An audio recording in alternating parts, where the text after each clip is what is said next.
evening and welcome to State of Business, our television's primetime news bulletin.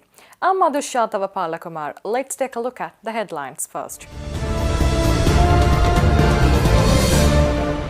Government assures victims of floods and landslides will be compensated. And Central Bank Governor says new bond auction mechanism will be introduced from August. Now the stories in detail.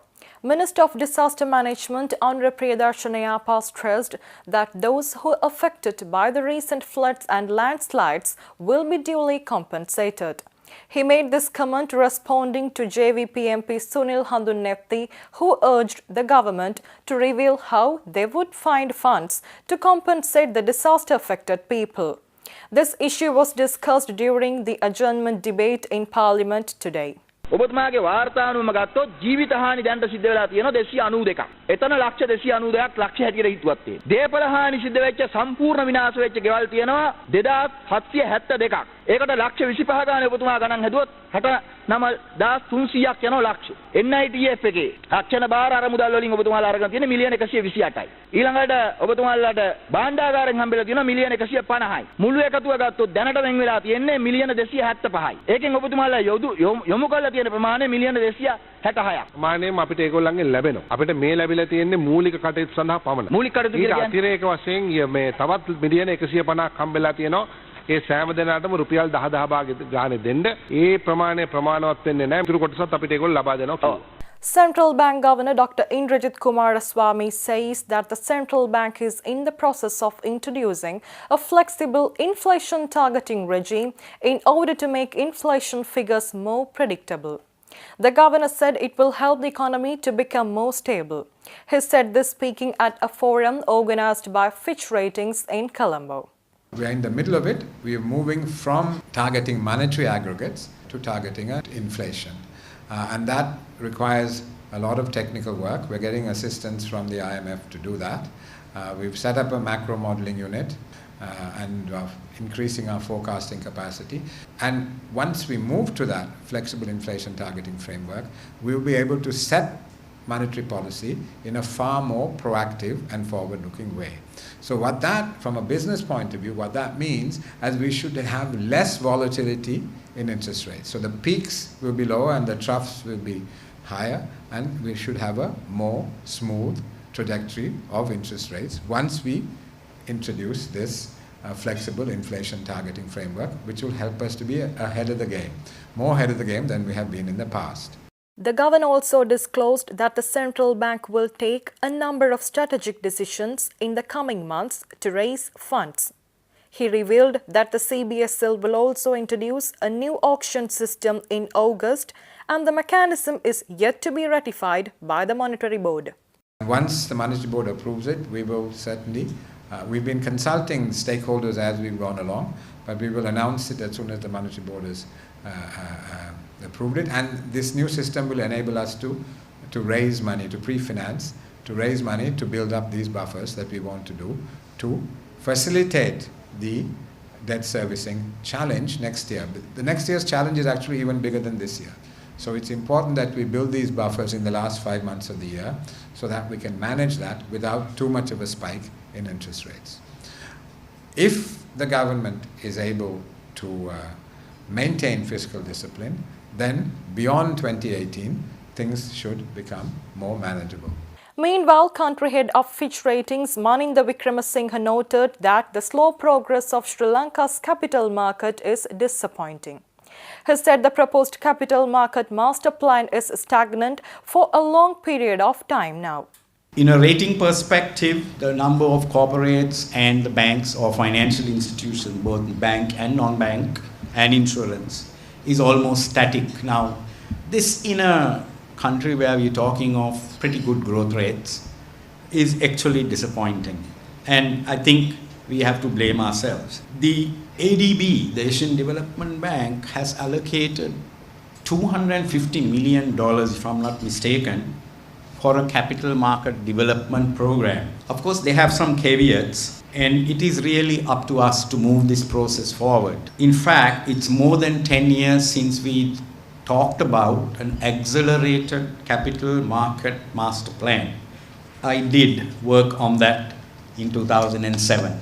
So we have really not even moved an inch. The other concern is policy related. We all understand that tax revenue and tax compliance in Sri Lanka is low. Why announce tax proposals and not implement them? Let's take a look at more news after this break.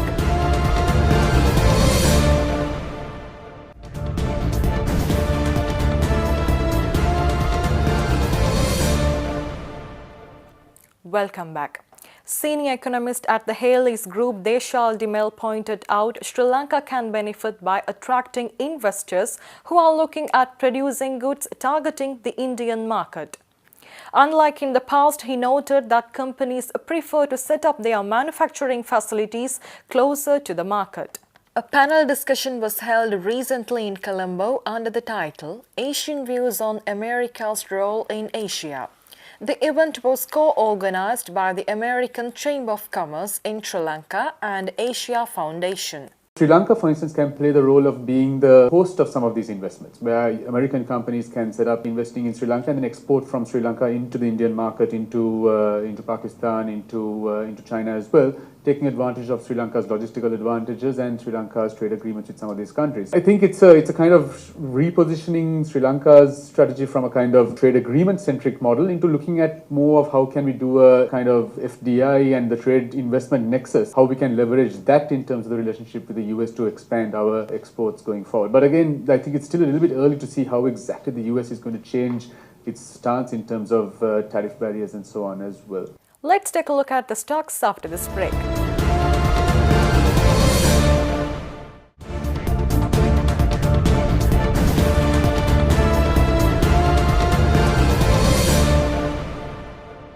Welcome back. The trading at the Colombo Stock Exchange ended in a positive note today. The all-share price index gained 4.96 points to close at 6,668.96, and the S&P SL 20 index gained by 7.110 points to close the session at 3,840.77. The turnover was 534.8 million rupees and 16.8 million shares were traded. Next is Forex rates.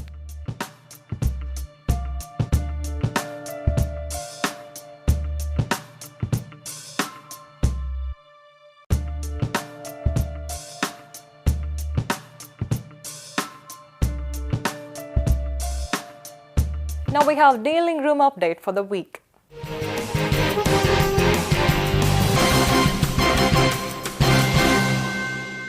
The Sri Lankan rupee recovered from early falls and closed slightly firmer on Wednesday as late inward remittances surpassed mild dollar demand from importers. Rupee forwards were active with spot next closing at 152.88.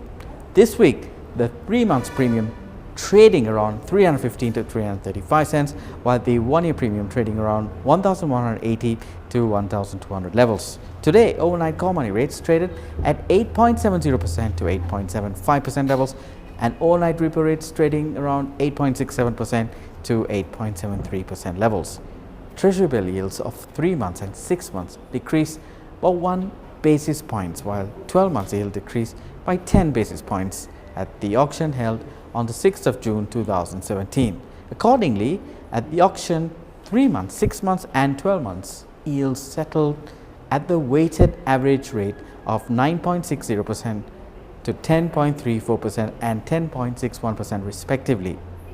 Treasury bond rates in the secondary market decreased slightly following the announcement of bond auction, which is scheduled for the 13th of June 2017. Today, the 4-year maturity on the 1st of March 2021 traded around 11.25 to 11.35 levels, while on the 1st of August 2024 maturity, 7-year bond trading around 11.50 to 11.55 levels.